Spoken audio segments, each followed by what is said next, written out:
Bapak Ustadz Dr. Andes Taumpuli ASMA rahimahumullah.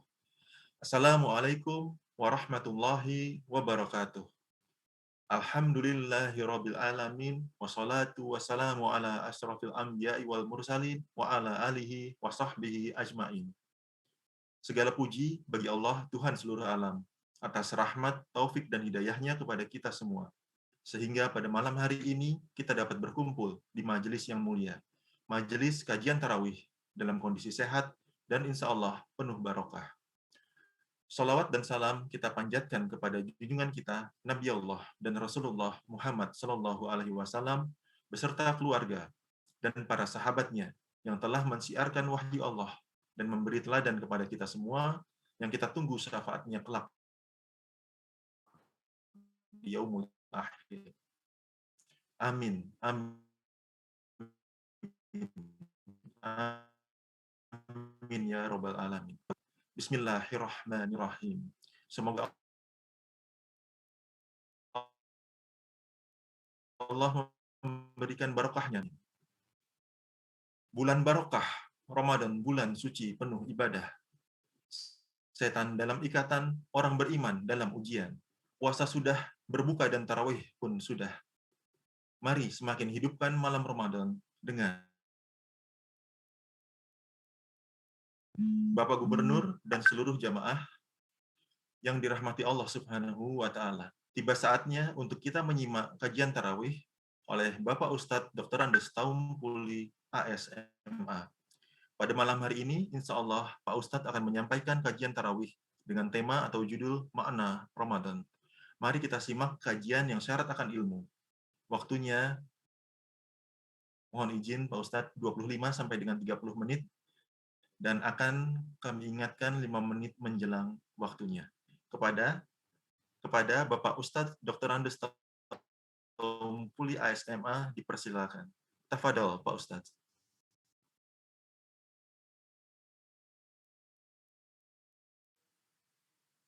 Assalamualaikum warahmatullahi wabarakatuh. Waalaikumsalam. Alhamdulillahilladzi ja'ala ramadhana syahra siyama lil mu'minin. Wassalatu wassalamu ala rasulillah wa ala alihi wa ashabihi ajma'in. Amma ba'd.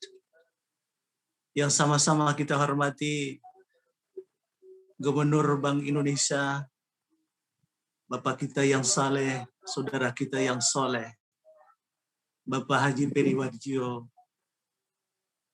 Bapak dan Ibu Deputi Gubernur Bank Indonesia, kekasih Rasul yang dirahmati Allah. Puji syukur kita panjatkan kehadirat Allah Subhanahu wa Ta'ala, Zat yang telah mencipta bulan Ramadan untuk hamba-hamba kesayangannya, orang-orang beriman. Bila mana para hamba kesayangannya tadi sanggup memetik kuntum-kuntum melati Ramadannya, maka Ramadannya mampu membentuk jiwanya seperti bayi yang baru dilahirkan oleh ibunya. Dia akan bersih sebersih kapas, putih seputih salju, bening sebening embun di waktu malam. Begitu gambaran rohani umat Muhammad yang keluar Ramadannya. Mudah-mudahan Ramadan kita ini seperti itu. Salam dan salawat abadi kita sajikan buat seorang manusia yang namanya selalu diucapkan oleh miliaran manusia di muka bumi ini. Itulah manusia agung penghulu alam, Nabi besar kita Nabi Muhammad sallallahu alaihi wasallam. Saudara-saudaraku sekalian yang berbahagia, malam ini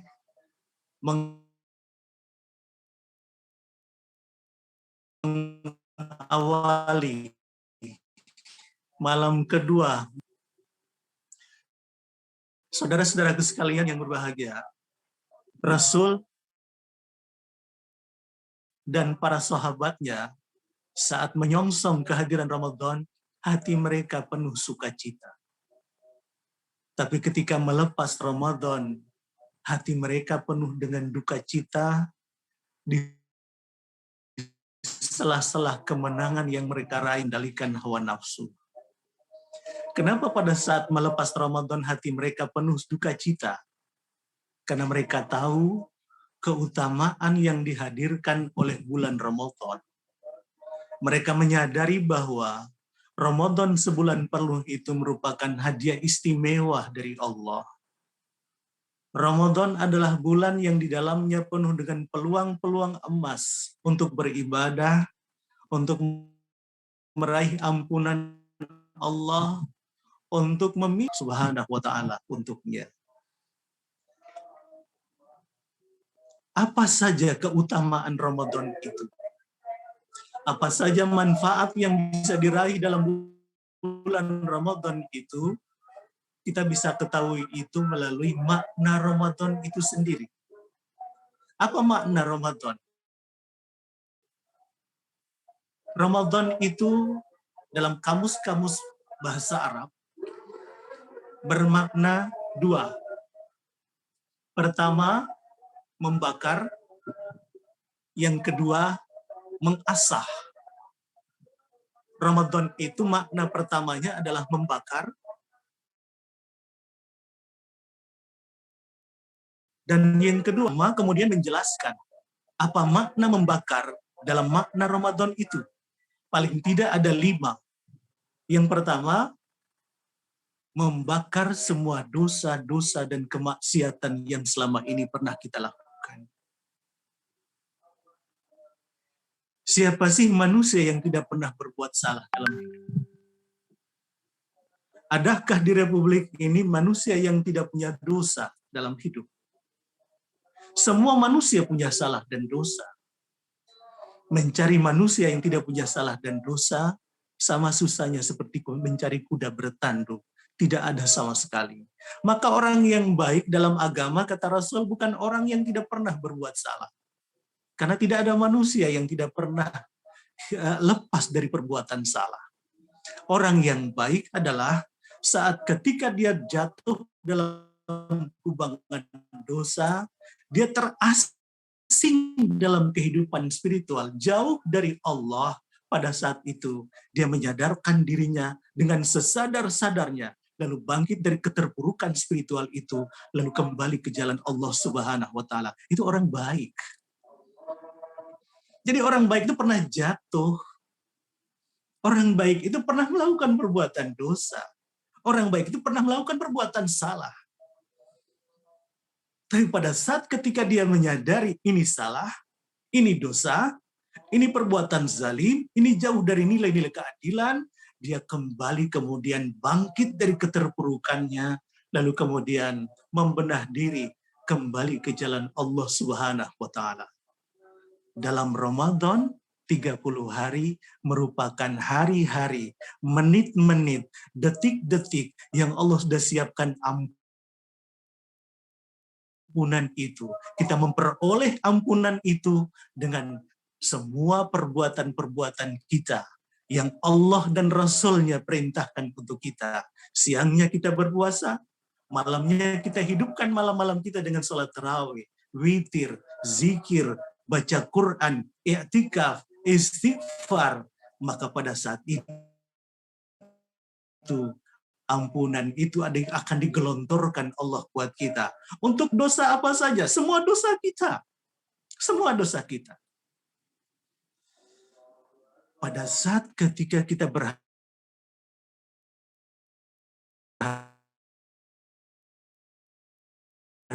dengan Allah dalam sholat, lalu kemudian kita infak sedekah, tapi sulit meraih keikhlasan, pertanda di situ ada dosa.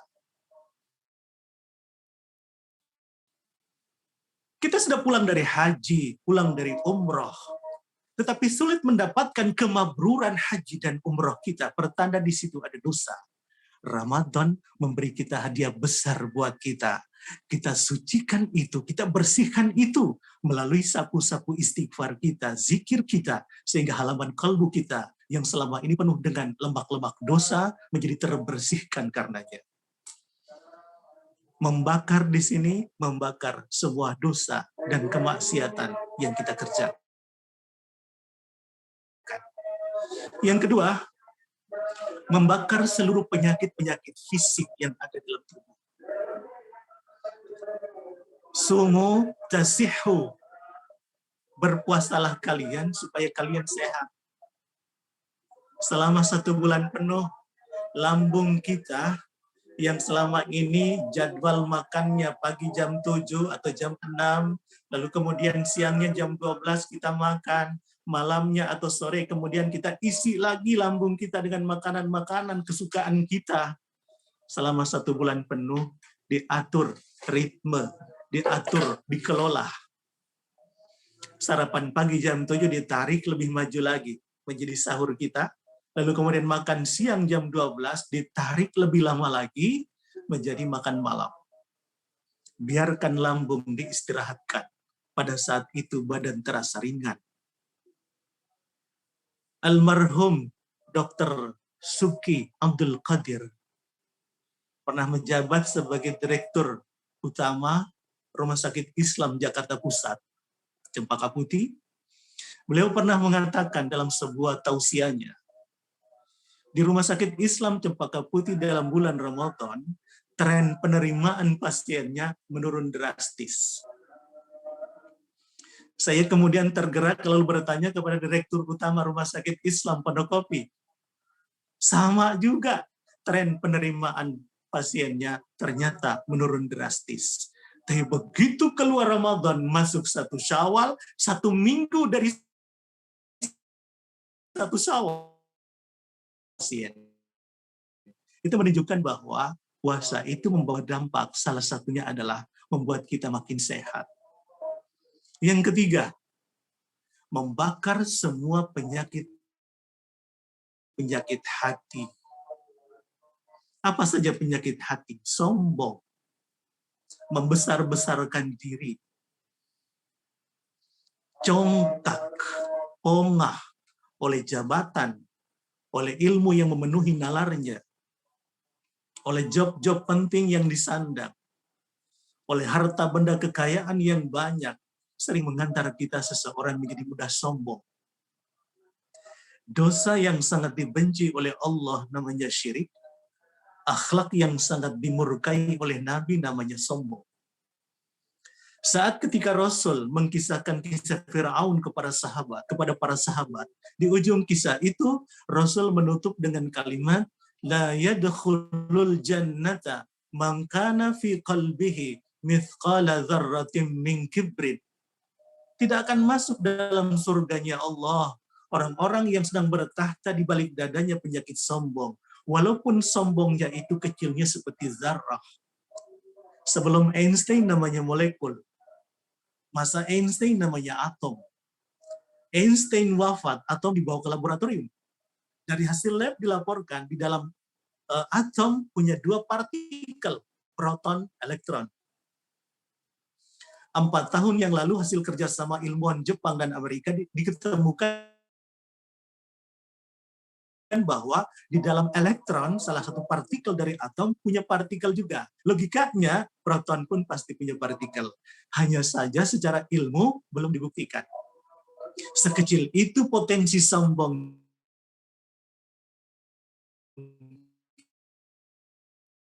kita.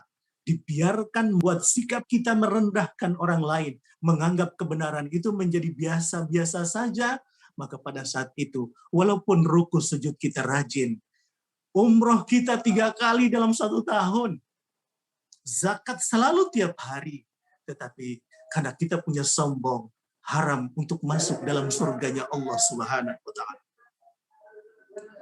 Yang keempat, para ulama mengatakan menghapus di sini, membakar di sini, membakar semangat kita. Dalam arti memberikan motivasi kepada kita. Sehingga membuat hari kita ini menjadi lebih baik dari hari kemarin, hari esok menjadi lebih baik dari hari ini. Dalam Ramadan, kita dibentangkan dengan kegiatan-kegiatan yang penuh rahmat. Kita dibiasakan untuk dimakan sahur. Supaya apa? Merebut perhatian Allah melalui tahajud. Keluar Ramadan,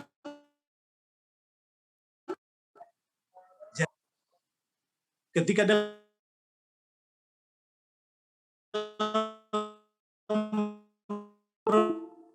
dalam melazimkan membaca Al-Quranul Karim. Para ulama mengatakan ketika Al-Quran diturunkan dalam bulan Ramadan, syahrul Ramadan alladzi unzila fihi Al-Quran hudan linnasi wa bayyinatin minal huda wal furqan, menunjukkan bahwa orang beriman harus menjadikan Al-Quran sebagai bacaan kegemarannya. Karena Al-Quran diturunkan dalam bulan Ramadan. Keluar Ramadan, ayo.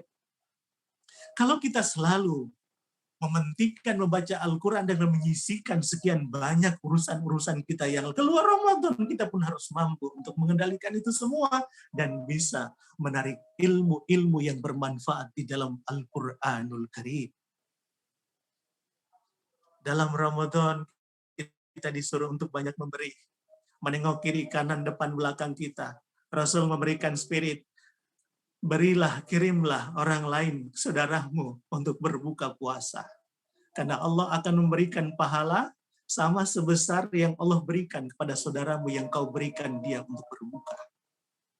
10.000 pahala Allah berikan kepada saudara kita. Maka pada saat itu 10.000 tanpa dikurangi. Min ghairi ayyam tusa minhu syai'. Tanpa dikurangi pahalanya. 10.000 masuk ke rekening pahala kita. Kalau 2 orang, 3 orang, kita beri mereka untuk berbuka, maka boleh jadi pahalanya berlipat ganda dari Allah Subhanahu wa Ta'ala. Membakar semangat kita, tradisi keagamaan, nilai-nilai spiritual kita, nilai-nilai keilahian yang ada di dalam kalbu. Kita artikulasikan sepanjang bulan Ramadan, keluar Ramadan mestinya harus semakin meningkat. Karena Ramadan membakar semangat kita untuk meningkat dari waktu ke waktu. Yang kelima, membakar di sini adalah membakar. Sifat api membakar. Kita berharap supaya kita dijauhkan Allah dari panasnya jahanam yang begitu membakar. Saudara-saudaraku sekalian, ketika seseorang masuk bulan Ramadan, pintu langit dibuka. Futihat abwabus sama, pintu langit dibuka. Lalu kemudian wasulsilatis syayatin, syaitan dibelenggu. Dibelenggunya oleh apa? Dengan teknis saum kita. Ketika nafsu dikendalikan, maka nafsu tidak bisa dijadikan sebagai kendaraan iblis, syaitan, untuk menggoda kita. Jadi, membelenggu setan, dibelenggunya setan, itu bukan berarti kaki tangan jadi ikat. Tidak. Kita menutup peluang, ruang buat syaitan masuk ke dalam nafsu kita, hawa nafsu kita, sehingga tidak menjadikannya sebagai kendaraan. Sepanjang Ramadan, kita menjadi orang yang sangat luar biasa di sisi Allah Subhanahu wa Ta'ala. Wa ghulliqat jahannam, lalu terkunci jahannam, neraka jahannam. Maka kita memohon kepada Allah dalam Ramadan, anugerah besar, hadiah istimewa dari Allah Subhanahu wa Ta'ala buat kita. Kita pastikan jangan sampai pada saat masuk Ramadan membawa dosa, keluar Ramadan beban berat itu, beban spiritual yang sangat berat itu masih terpikul oleh punggung-punggung kita. Jangan sampai, karena itu kerugian besar. Yang kedua, keluar Ramadan, semua penyakit fisik kita menjadi hilang. Ini hadiah besar dari Allah. Yang ketiga, penyakit-penyakit rohani, penyakit-penyakit hati yang boleh jadi hari ini ada dalam diri kita menjadi hilang. Sombong, hasad, iri, nifak, orangnya disebut munafik, dan lain sebagainya, semuanya menjadi sirna oleh Ramadan yang hari ini kita jalankan dengan sebaik-baiknya. Yang ketiga, membakar semangat sehingga hari kita menjadi lebih baik dari hari kemarin, hari esok lebih cerah daripada hari ini. Yang terakhir, membakar, menjauhi diri kita dari neraka yang membakar. Makna Ramadan yang kedua, mengasah. Saya simpel saja menyebutkan, pertama, mengasah akidah dan tauhid kita sehingga semakin kuat dan kokoh. Kullu amal ibni Adam lahu. Semua amal anak-anak Adam itu dikembalikan kepada yang bersangkutan. Illa siyam, kecuali puasa. Tidak dikembalikan kepada yang bersangkutan. Kalau sholat, zakat, haji dikembalikan. Tapi kalau puasa, illa siam, kecuali puasa. Kenapa? Fa'innahu li. Puasa itu untukku. Wa ana ajzibi. Dan aku sendiri yang punya otoritas untuk mendroping pahala-pahala yang akan dibutuhkan oleh hamba-hambaku yang hari ini sedang berpuasa. Mereka rela melaparkan perut mereka, mengeringkan tenggorokan mereka dalam rangka untuk membeli anugerah istimewa, nilai-nilai yang sangat luar biasa dariku. Subhanallah. Mengasah akidah. Bayangkan, Allah tahu Allah itu gaib. Supaya menuju kepada Allah yang gaib dalam Ramadan, kita laparkan perut kita. Laparkan perut itu simbol kecintaan kita kepada materi. Kita jauhkan istri di siang hari, itu simbol kecenderungan kita kepada syahwat. Materi, syahwat. Syahwat, materi. Dua kekuatan ini yang lebih sering menjerumuskan manusia dari jalan Allah Subhanahu wa Ta'ala. Kejatuhan umat manusia dulu sampai sekarang, coba kita lacak. Dia jatuh boleh jadi karena materi, kalau bukan materi, syahwat. Kalau bukan syahwat, materi. Berkisar kepada dua lingkaran itu. Jadi, tauhid kita, cintaan kepada syahwat mampu kita eliminir, maka setelah balik dinding itu, hijab itu terbuka, kita akan melihat bagaimana keindahan Allah di balik itu. Subhanallah. Perjalanan kita menuju Allah. Sehingga di ujungnya nanti kita akan merasakan fitrah insani dalam kalbu. Kita bukan saja sedang menuju Allah, tetapi memang kita sedang bersama Allah Subhanahu wa Ta'ala. Yang kedua yang diasah adalah akhlak kita supaya lebih mulia. Akhlak kita kepada Allah, akhlak kita kepada sesama manusia, kepada rekan kerja kita, kepada senior kita, junior kita. Nggak boleh kita remehkan hanya karena dia baru masuk ke kantor kita. Nggak boleh. Kita bimbing dia supaya dia seperti kita. Bantu dia beradaptasi. Turunkan pengalaman-pengalaman kita kepadanya. Akhlak kita semakin manis karenanya. Yang ketiga, yang diasah adalah otak kita sehingga makin cerdas. Coba lihat bagaimana perang Badar yang terjadi dalam bulan Ramadan. Banyak sahabat yang perutnya sudah diikat dengan batu, mengikuti Rasulullah Shallallahu Alaihi Wasallam. Tetapi apa yang membakar semangat mereka? Nilai-nilai spiritual yang ada di balik dada mereka. Tidak akan pernah padam. Yang keempat, mengasah perasaan kita sehingga menjadi lembut, menjadi sensitif, menjadi lebih peduli. Bangunkan empati, simpati kepada saudara-saudara kita. Hari ini, saudara-saudara kita di Flores, NTT, sedang merasakan bagaimana ganasnya musibah dari Allah. Kita bisa wujudkan itu melalui rasa yang diasah melalui Ramadan ini. Dan yang terakhir adalah mengasah fisik kita supaya tetap sehat, supaya tetap unggul,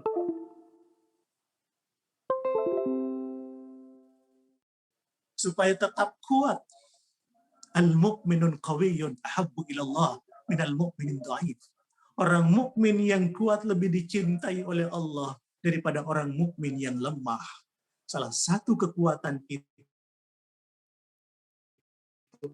adalah kekuatan fisik, bukan tanda kelemahan, tapi tanda kekuatan. Ingat, perang Badar, kemenangan diraih oleh umat Islam ketika saat itu saudara-saudara kita para sahabat itu sedang berpuasa dalam bulan Ramadan. Saudara-saudara sekalian, keunggulan bulan Ramadan, keutamaan bulan Ramadan yang kita bisa lacak melalui makna Ramadan ini akan memberi kita begitu banyak peluang-peluang, begitu banyak fasilitas-fasilitas yang kita harus kreatif dan cerdas untuk memanfaatkannya dengan sebaik-baiknya, sehingga keuntungan-keuntungan itu akan Allah balikan kepada kita.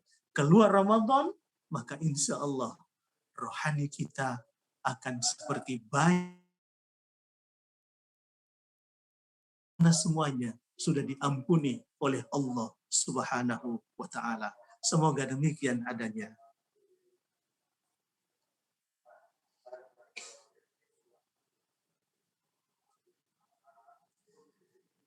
Saudara-saudaraku, ini barangkali yang bisa disampaikan, dan insya Allah kita bisa kembangkan melalui sesi tanya jawab, sehingga mudah-mudahan dengan tanya jawab pertemuan kita lebih produktif lagi. Mangga saudara-saudaraku. Baik, terima kasih Bapak Ustadz. Alhamdulillah telah kita simak kajian yang disampaikan oleh guru kita, Bapak Ustadz Dr. Andes Taumpuli ASMA. Alhamdulillah, insya Allah dapat menjadi ilmu yang bermanfaat bagi kita semua. Kami mencatat beberapa butir materi yang disampaikan, antara lain adalah makna Ramadan, yaitu membakar atau mengasah, membakar dosa dan kemaksiatan, membakar penyakit-penyakit fisik, membakar penyakit hati, membakar semangat kita dimotivasi, membakar, menjauhkan kita dari jahanam. Kemudian mengasah, yaitu mengasah tauhidan kita, mengasah akhlak, mengasah otak, mengasah perasaan, dan mengasah fisik. Alhamdulillah. Terima kasih Bapak Ustadz. Jazakallah khair. Bapak Gubernur dan Bapak Ustadz, alhamdulillah saat ini telah bergabung sejumlah hampir 1.000 jamaah. Di antara jamaah tersebut, mohon izin untuk melakukan pendalaman materi kajian kali ini oleh 2 orang penanya live. Untuk itu, kami mengundang dengan hormat penanya pertama, yaitu Bapak Ferry Nur dari Departemen Pengelolaan Moneter. Kami persilakan untuk menyampaikan pertanyaan terlebih dahulu. Mohon pertanyaan dapat disampaikan dengan jelas dan ringkas. Kepada Bapak Ferry Nur, kami persilakan. Terima kasih Pak Luki atas kesempatan yang diberikan. Yang kami hormati Ayahanda Bapak Gubernur Bank Indonesia, Bapak Peri Warjio. Yang kami hormati Ibu Deputi Gubernur Senior, Ibu Destri Damayanti. Yang kami hormati Bapak dan Ibu Deputi Gubernur, Bapak Sugeng, Ibu Rosmaya Hadi, Bapak Budi Waluyo, dan Bapak Doni P. Juwono. Yang kami hormati Bapak Ibu Asisten Gubernur, Bapak Ibu pimpinan, pejabat, dan pegawai Jamaah Tarawih Bank Indonesia di seluruh dunia yang dirahmati Allah Subhanahu wa taala. Serta yang kami muliakan dan kami hormati guru kita Bapak Ustadz Taumpuli rahimatullah. Assalamualaikum warahmatullahi wabarakatuh. Waalaikumsalam warahmatullahi wabarakatuh. Kenalkan Pak Ustadz, saya Ferry Nur dari Departemen Pengelolaan Moneter. Mohon izin bertanya, kita sudah menjalankan ibadah puasa Ramadan setiap tahun. Salah satu fungsi puasa adalah menahan hawa nafsu. Kita juga sudah berusaha mengikuti Rasulullah SAW, dan kita isi dengan kegiatan sholat taraweh, lalu tilawah Quran. Kira-kira apa rahasia puasa Rasulullah yang belum kita teladani, sehingga kita belum bisa membentuk masyarakat yang madani, yang tidak korupsi, tidak menggibah sesama saudara sendiri, yang saling tolong-menolong seperti Rasulullah SAW dan para sahabatnya. Terima kasih Pak Ustadz. Assalamualaikum warahmatullahi wabarakatuh. Waalaikumsalam warahmatullahi wabarakatuh. Waalaikumsalam warahmatullahi wabarakatuh. Mohon berkenan Pak Ustadz, apakah pertanyaan akan dijawab satu persatu atau yang kedua dulu biar khawatir berkaitan? Siapa Ustadz? Mohon Ya. izin kepada penanya kedua, Ibu India Stuti Romadoni dari Departemen Penyelenggaraan Sistem Pembayaran. Kami persilakan untuk menyampaikan pertanyaan, dapat disampaikan dengan jelas dan ringkas. Kepada Ibu India Stuti, kami persilakan. Ya, terima kasih. Assalamualaikum warahmatullahi wabarakatuh. Yang terhormat Ayahanda Bapak Gubernur Bank Indonesia, yang kami hormati Ibu Deputi Gubernur Senior dan Bapak Ibu anggota Dewan Gubernur Bank Indonesia, dan seluruh jamaah kajian tarawih Bank Indonesia yang insya Allah dirahmati oleh Allah Subhanahu wa taala. serta yang sama-sama kita muliakan guru kita Bapak Ustadz Taumpuli. Perkenalkan, saya Inggi Astuti Ramadhani dari Departemen Penyelenggaraan Sistem Pembayaran. Mohon izin bertanya Pak Ustadz, selama ini mindset yang ditanamkan di kita bahwa perbuatan baik akan dibalas berkali-kali lipat terutama di bulan Ramadan. Hal ini kadang-kadang membuat kita jadi berhitung dan mengingat-ingat perbuatan baik yang telah kita lakukan. Dan pada akhirnya kita jadi menunggu balasan yang lebih banyak dari apa yang kita berikan. Nah, gara-gara itu juga, kadang pula kita juga menelan kekecewaan karena perbuatan baik yang kita tanam, balasannya tidak sesuai dengan hasil yang dipetik. Oleh karena itu, mohon pencerahannya Pak Ustadz, bagaimana agar kita dapat ikhlas dalam beribadah dan berbuat baik, namun kita tidak hitung-hitungan dengan Allah. Sehingga yang kita harapkan dalam ibadah itu tidak hanya sekedar pahala yang berlipat ganda, tapi juga ridha Allah Subhanahu wa Ta'ala. Demikian pertanyaan dari kami. Jazakallahu khair Pak Ustadz. Wassalamualaikum warahmatullahi wabarakatuh. Waalaikumsalam warahmatullahi wabarakatuh. Iya, terima kasih untuk para penanya. Yang pertama Pak Ferry Nur, apa keteladanan Saum Rasul yang hari ini belum kita jalankan, sehingga seringkali kita begitu lemah terhadap perbuatan-perbuatan yang sangat tidak diinginkan oleh Allah dan Rasul-Nya. Saum itu dimulai dari tidak boleh makan, tidak boleh minum, tidak boleh seks di siang hari. Saya sering menyebutkan ini saum. Pada saat ketika kita tidak boleh makan, tidak boleh minum, itu fikih. Tetapi maknawiahnya adalah kita tidak boleh cinta kepada berlebihan kepada materi. Pada saat ketika kita tidak boleh dekat dengan istri siang hari, itu simbol pengendalian diri kita kepada syahwat. Materi dan syahwat harus berani untuk kita kelola dengan sebaik-baiknya, jangan sampai mendominasi hati kita sehingga sulit untuk dekat dengan Allah.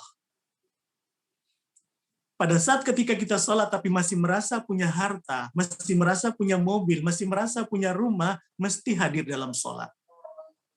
Sementara Allah tidak butuh itu semua. Yang Allah butuh adalah kepasrahan total. Tapi kita belum bisa mengelak dari semua itu. Sementara Allah kepengen supaya kita harus meninggalkan itu semua. Sementara cinta dunia kita masih tinggi. Saum teknisnya dimulai dari sini. Kendalikan diri kepada materi, kendalikan diri kepada syahwat. Untuk sampai kepada tingkat yang lebih tinggi lagi. Tingkat kedua. Kita saumkan tubuh biologis dari pelanggaran-pelanggaran. Kalau tadi sejengkal di atas pusar, sejengkal di bawah pusar. Yang kedua, tubuh biologis dari pelanggaran-pelanggaran. Jangan punya mata selihat-lihatnya, punya telinga sedengar-dengarnya, punya lidah seomong-omongnya, punya mulut sekunyah-kunyahnya, punya lidah seomong-omongnya, punya tangan sekerja-kerjanya, punya kaki selangkah-langkahnya. Jangan. Ada filter. Karena di situ menunjukkan bahwa kita memang manusia, karena punya filter. Manusia dikatakan manusia karena dia punya pengendali. Gitu. Dan salah satu kelemahan manusia adalah ketidaksanggupan dirinya untuk mengendalikan dirinya sendiri. Kadang ada satu orang, dia bisa mengendalikan 10.000, 15.000 karyawannya, tapi dia tidak bisa mengendalikan dirinya sendiri. Mengendalikan satu orang di rumah misalnya, istrinya, sehingga dia tidak bisa menutup auratnya, misalnya. Dia bisa mengendalikan ribuan orang, tapi dia tidak bisa mengendalikan satu orang yang ada di rumahnya sendiri. Kendalikan diri. Kendalikan diri. Gitu. Kalau kita sampai mengendalikan diri pada level ini, maka Allah menyampaikannya dalam sebuah hadis qudsi. Ketika orang menjalankan perintah Allah dengan sebenar-benarnya menjalankan, lalu kemudian menghidupkan sunnah-sunnah Rasulullah SAW, Sampai kemudian Allah Subhanahu wa taala jatuh cinta kepada dirinya. Wa idza ahbabtuhu, apabila aku sudah cinta kepada yang bersangkutan, mata yang dia gunakan untuk melihat bukan matanya tapi mata. Wa basarahu alladhi yubsiru bih. Kuntu sam'ahu alladhi yasma'u bih. Mereka punya telinga. Yang mendengar bukan telinganya tapi telingaku. Dia punya tangan buat bekerja. Padahal saat itu bukan tangannya yang bekerja, tapi aku yang bekerja. Tangan aku yang bekerja. Artinya dia berada dalam bimbingan Allah langsung. Saking cintanya Allah kepada yang bersangkutan. Warijlahu allati yamshi biha. Aku menjadi kakinya pada saat dia melangkah. Sehingga langkahnya itu selalu on the track. Menuju Allah Subhanahu wa ta'ala. Ridha Allah begitu gampangnya dimasukkan ke dalam kalbu. Menyentuh seluruh amal-amal salehnya. Baik yang besar, apalagi yang kecil. Yang kecil pun semuanya diisi dengan ridha Allah Subhanahu wa ta'ala. Tapi untuk sampai pada tingkat yang lebih tinggi, kuasakan ruang kalbu kita dari kemungkinan ditumpangi niat-niat yang tidak diridhoi oleh Allah. Ini yang paling berat. Karena pada saat itu dia sudah mulai membebaskan dirinya dari keterikatan dia kepada dunia dan segala isinya. Dia punya mobil disimpan di garasi, tidak disimpan dalam hati. Dia punya emas disimpan dalam lemari, tidak disimpan dalam kalbu. Dia punya uang ditabung di bank, tidak disimpan di dalam hatinya. Di hatinya hanya satu, asetnya yang paling mahal. Selalu dalam semangat zikir, ingat kepada Allah Subhanahu wa ta'ala. Maka semua yang terkait dengan perolehannya berada dalam genggaman tangannya, bukan ada dalam kolbunya. Maka pada saat ketika dia beribadah, apapun ibadah itu, baik langsung kepada Allah, kepada sesama manusia, sampai kepada sesama makhluk Allah Subhanahu wa ta'ala, tujuannya nggak ada yang lain, kecuali hanya ridho Allah Subhanahu wa ta'ala. Nah, pola puasa seperti inilah yang diinginkan oleh agama, sehingga nanti keluar Ramadan, kelihatan ada perubahan dalam hidup. Jadi ketika ada pertanyaan, dari sisi mana keteladanan Rasul dari puasa ini yang belum sampai kepada saum pada level mensaumkan kalbu kita dari kemungkinan ditumpangi niat-niat yang tidak diridhoi oleh Allah. Semuanya diridhoi oleh Allah. Kalau kita pertahankan ridho Allah ini sampai di ujung hidup kita, Allah sapa kita kepulangan kita dengan ridhonya juga. Irji'i ila rabbiki radiyatan mardiyah. Pulanglah engkau sayang hari ini. Aku sudah rindu kepadamu dengan ridho dan diridhoi. Maka ketika dia pulang, malaikat tanya dulu, ente ridho enggak berangkat hari ini? Dia ridho, maka dia pun pada saat itu dapat langsung SK dari Allah. Ridho dalam keadaan diridhoi oleh Allah. Kalau pakai kalimat manajemen, laporan akhir kehidupannya diterima, diridhoi semuanya oleh Allah. Maka dia pulang dalam senyum kebanggaan menghadap Allah Subhanahu wa ta'ala. Kuncinya ridho Allah. Kuncinya ridho Allah. Gitu. Kemudian penanya yang kedua tentang bagaimana supaya mengikhlaskan hati, supaya amal-amal itu berkualitas, bernilai sampai di sisi Allah Subhanahu wa ta'ala. Memang kuncinya ikhlas. Kuncinya ikhlas menyentuh seluruh amal kita. Karena apa? Ikhlas itu menghendaki seseorang mengorientasikan seluruh ibadahnya hanya untuk mencari keridhaan Allah semata-mata. Dia puasa mulai dari awal sampai akhir bukan karena mertuanya nginep di rumah, tidak. Bukan karena pujian dan sanjungan dari orang lain, tidak. Tapi karena untuk mencari keridhaan Allah Subhanahu wa ta'ala. Dalam surah Al-Insan, surah ke-76 ayat 9, Allah mengatakan, Innama nut'imukum liwajhillah. Kami memberikan makanan kepada kalian, kami memberikan apapun yang kami berikan kepada kalian, liwajhillah. Tidak mengharapkan balasan apa-apa, tapi untuk mengharapkan wajah Allah. Berharap supaya setelah kami wafat nanti, kami ingin menatap langsung wajah Allah Subhanahu wa Ta'ala. Kami ingin. Karena kebahagiaan yang paling bahagia buat orang beriman adalah keberhasilan dirinya pada saat ketika diwafatkan, dia menatap wajah Allah Subhanahu wa Ta'ala. Ini anugerah besar buat orang beriman. Sampai begitu kuatnya etos spiritual untuk mencari wajah Allah, mendapatkan, memandang wajah Allah atau ridha Allah. La nuridu minkum jazaan. Melemah seluruh interest kekinian dan kedisinian. Melemah seluruh kepentingan-kepentingan keduniaan. Tidak mengharapkan balasan dari si miskin yang diberikan, dari yatim yang disampaikan, dari orang yang hari ini sedang mendapatkan musibah yang tangisannya kita hentikan. Wala syukura. Ucapan terima kasih pun tidak didambakan. Ucapan terima kasih pun tidak didambakan. Jadi pada saat ketika kita memberi, lalu kemudian yang diberi itu lupa mengucapkan terima kasih, dia hibur dirinya. Aku kan bukan mengharapkan ucapan terima kasih. Yang aku harapkan adalah ridho Allah, wajah Allah Subhanahu wa Ta'ala. Mendapatkan ini memang jujur sangat susah. Tetapi Allah menginginkan ini harus mendasari seluruh amal soleh kita sehingga semuanya bernilai di sisinya.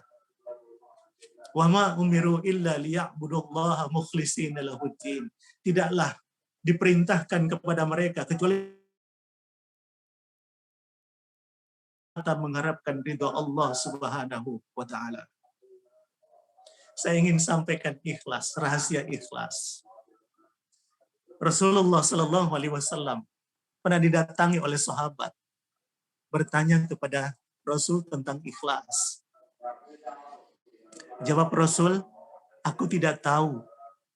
Nanti aku tanyakan dulu kepada Jibril. Jibril datang, Nabi bertanya, wahai Jibril, apa itu ikhlas? Kata Jibril, aku tidak tahu Muhammad, nanti aku tanyakan dulu kepada Allah. Bayangkan, semua malaikat dekat dengan Allah, tapi Jibril, dia pemimpin bagi seluruh malaikat Allah Subhanahu. Tetapi Jibril, malaikat sekelas Jibril tidak tahu apa itu ikhlas. Apalagi Raqib dan Atid, pencatat kebaikan dan keburukan kita. Tidak punya dokumen tentang prestasi keikhlasan seorang hamba. Tidak punya dokumen tentang keikhlasan seorang hamba.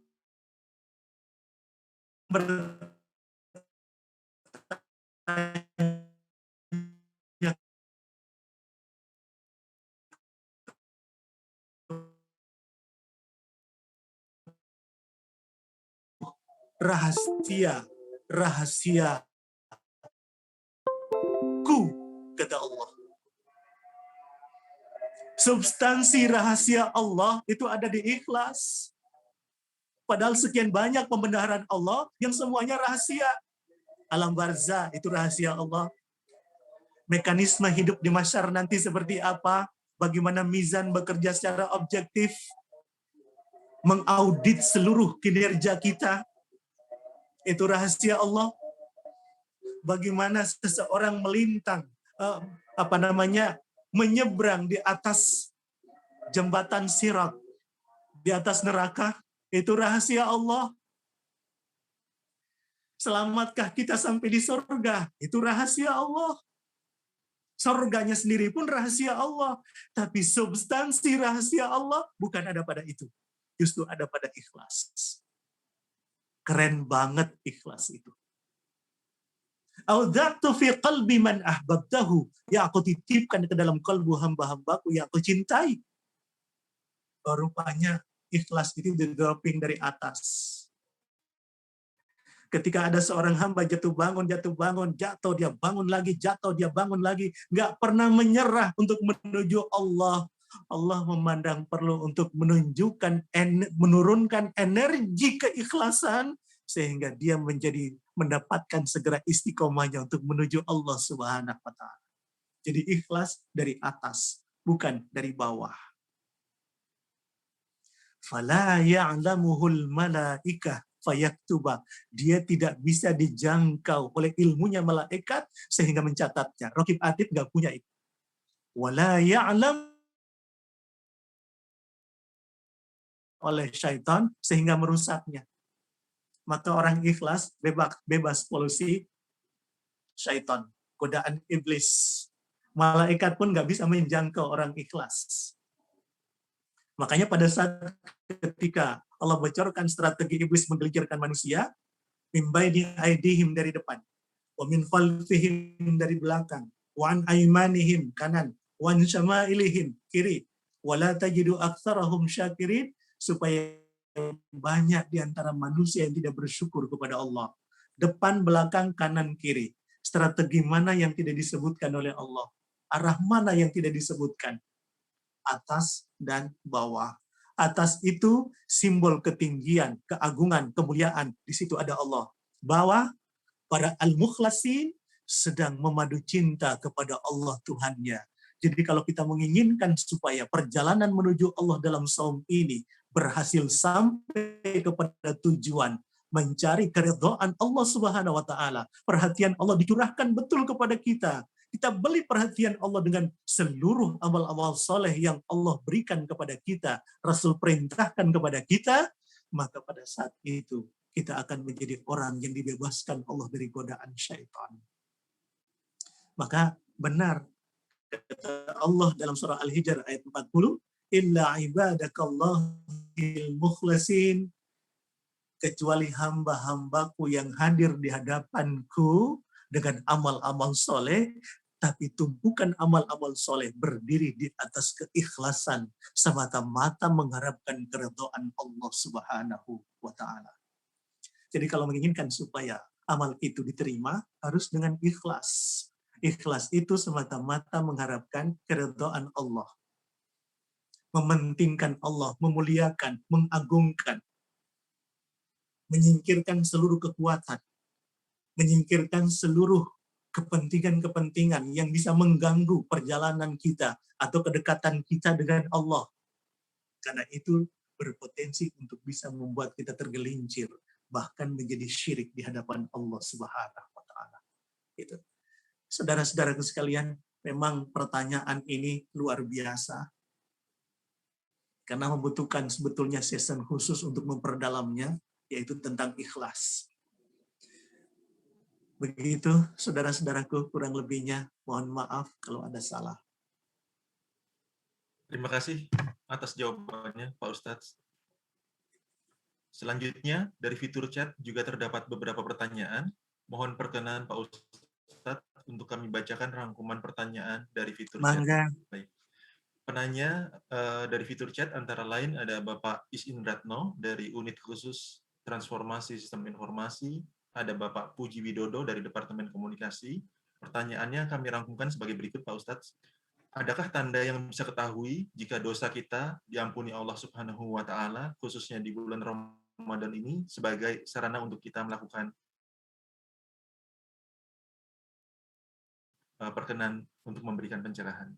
Ya. Adakah tanda khusus kalau dosa kita diampuni oleh Allah?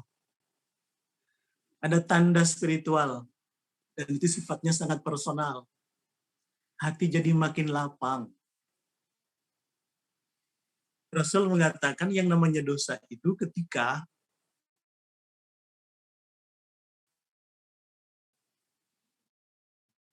hati icai.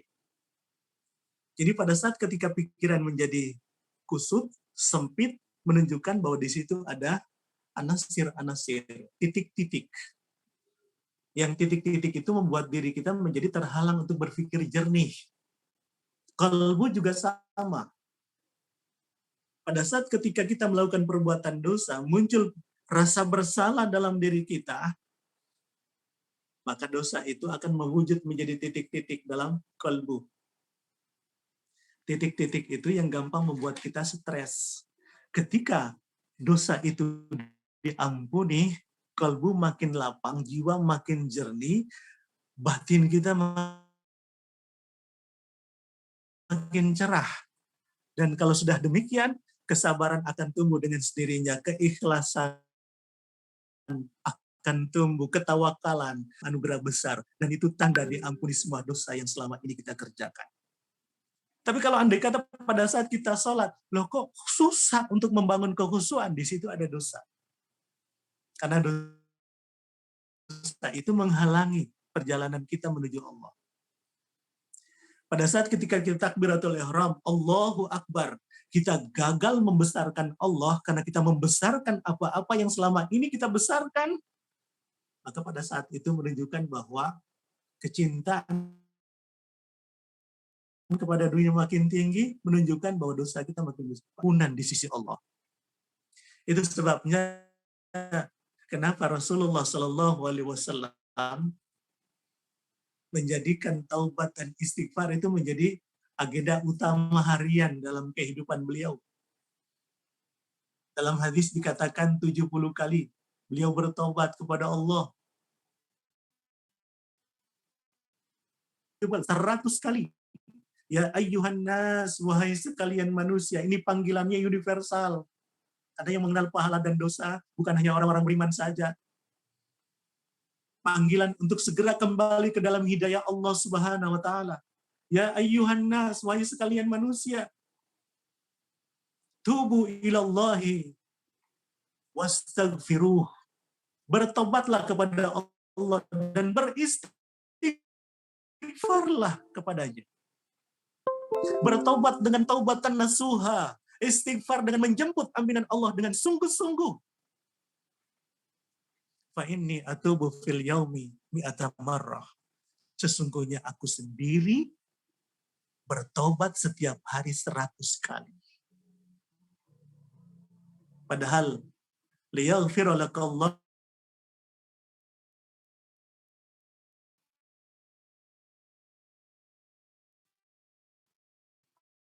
Muhammad, jikalau dosamu hari ini ada, memang itu ada, sudah dijamin ampun oleh Allah. Tetapi fasilitas jaminan itu sudah diberikan oleh Allah kepada dirinya, taubat dan istighfarnya tidak perlu, bahkan 100 kali setiap hari. Itu. Jadi ampunan Allah itu anugerah besar buat orang beriman pada saat memasuki Ramadan.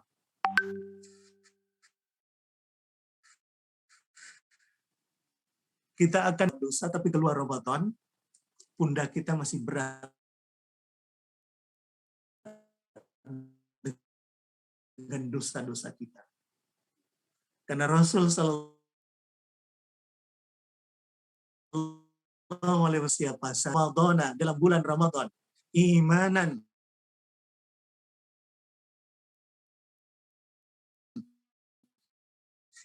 partikel-partikel iman yang hari ini memenuhi rongga dadanya, dia gunakan untuk bersaum, mengendalikan diri di hadapan Allah, wahtisaban, lalu melakukan evaluasi terus. Kira-kira apa yang masih kurang? Jangan-jangan hasilnya tidak maksimal bagi pengampunan dosa, bagi pahala yang bakal dibalas oleh Allah, bagi ridha Allah yang akan diberikan kepadaku dari seluruh ibadah-ibadah yang aku kerjakan. Dia evaluasi terus. Maka ghufira lahu ma taqaddama min dzambik. Allah telah mengampuni dosa. Jadi beriring dengan peningkatan amal, memperbanyak amal, maka pada saat itu rontok semua dosa-dosa min dzambik di masa lalu. Semua dosa di masa lalu diampuni oleh Allah Subhanahu wa taala. Ghufira lahu ma taqaddama min dzambik. Taqaddama, kehidupan terdahulu. Semua yang terdahulu, semuanya diampuni oleh Allah Subhanahu wa taala. Ada hadis lain, man qama ramadhana imanan wa ihtisaban, barang siapa yang menghidupkan malam-malamnya dengan salat tarawih, witir, zikir, baca Quran, istighfar, i'tikaf dan lain sebagainya dalam bulan Ramadan itu imanan wa ihtisaban, dengan semangat keimanan dan ihtisaban, ghufira lahu ma taqaddama min dzambi. Fasilitasnya salah satunya adalah salah satu kebutuhan yang sangat kita damba, yaitu ampunan Allah terhadap dosa-dosa yang telah lalu. Makanya kita maksimalkan sehingga hasilnya juga ingin maksimal. Karena kita berharap jangan pernah ketika masuk Ramadan lalu kita merasa gue udah suci, aku nggak punya salah, aku nggak punya dosa. Jangan. Lebih baik kita merasa punya salah daripada tidak punya salah, tidak punya dosa. Wala tuzakku anfusakum. Jangan. Huwa a'lamu bimanittaqa, sebab dia Allah yang lebih tahu siapa di antara kalian yang paling bertakwa. Saum salah satu targetnya, outputnya adalah takwa.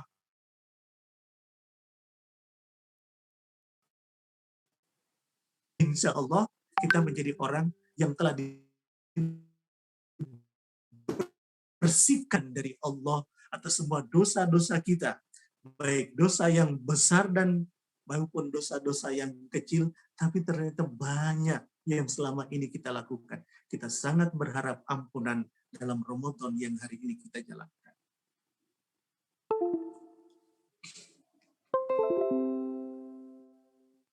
Baik. Terima kasih Bapak Ustadz. Alhamdulillah, pertanyaan live maupun dari fitur chat sudah tercerahkan. Semoga menjadi tambahan ilmu bagi seluruh jamaah yang dirahmati Allah Subhanahu wa Ta'ala. Selanjutnya, untuk menambah semangat istiqomah bagi kita semua, mohon perkenan kepada Bapak Gubernur untuk memberikan langsung doa aja, Nanda. Siap. Baik, Bapak. Terima kasih, Bapak. Selanjutnya kami persilahkan kepada Bapak Ustadz Dr. Andes Taumpuli ASMA untuk memimpin doa keselamatan untuk bangsa Indonesia dan umat muslim di dunia, Amin. khususnya untuk seluruh anggota Dewan Gubernur, seluruh pimpinan dan pegawai Bank Indonesia, juga untuk Ustadz Farid Nu'man, agar beliau diberikan kesembuhan dari sakitnya, sehingga bisa bergabung kembali memberikan tausiah di kajian BI Religi. Kepada Bapak Ustadz, kami persilahkan. Tafadhol Bapak Ustadz. Amin. Khususan ala niyah al-Fatihah. A'udzubillahi minasyaitonir rajim. Bismillahirrahmanirrahim. Alhamdulillahi rabbil alamin. Arrahmanir rahim. Maliki yaumiddin. Iyyaka na'budu wa iyyaka nasta'in. Ihdinas siratal mustaqim. Siratal ladzina an'amta 'alaihim ghairil maghdubi 'alaihim waladdallin. Amin ya rabbal alamin. Alhamdulillahi rabbil alamin. Hamdan yuwafi ni'amahu wa yukafi mazidah. Ya Rabbana lakal hamdu kama yanbaghi li jalali wajhikal karim wa li 'azimi sultanik. Allahumma salli ala Muhammad wa ala ali Muhammad. Allahumma ighfir lana dhunubana wa liwalidina warhamhum kama rabbawna shighara. Wa li jami'il mu'minina wal mu'minat wal muslimina wal muslimat al-ahya'i minhum wal amwat. Allahumma fatah lana hikmataka wansur alaina rahmataka ya dzal jalali wal ikram. Ya muqallibal qulub, sabbit qulubana ala dinika wa ala ta'atika ila yaumil qiyamah. Allahumma hab lana min azwajina wa dhurriyyatina qurrata a'yun waj'alna lil muttaqina imama. وَجَعَلْنَا لِلْمُتَّقِينَ إِمَامًا.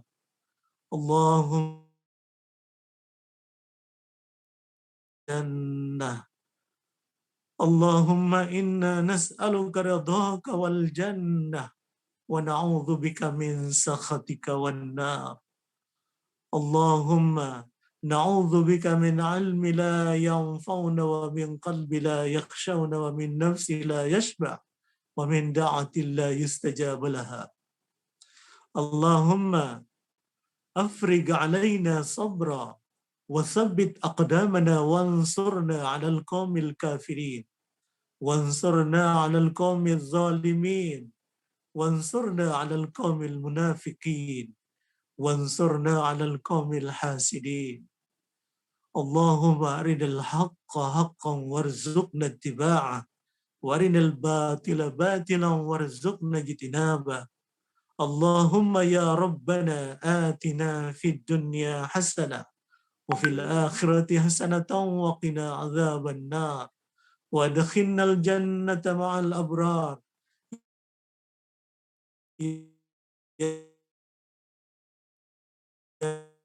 عزيز يا قوم على خير خلقه سيدنا محمد وآله وصحبه وبارك وسلم سبحان ربك رب العزة عما يصفون وسلام على المرسلين والحمد لله رب العالمين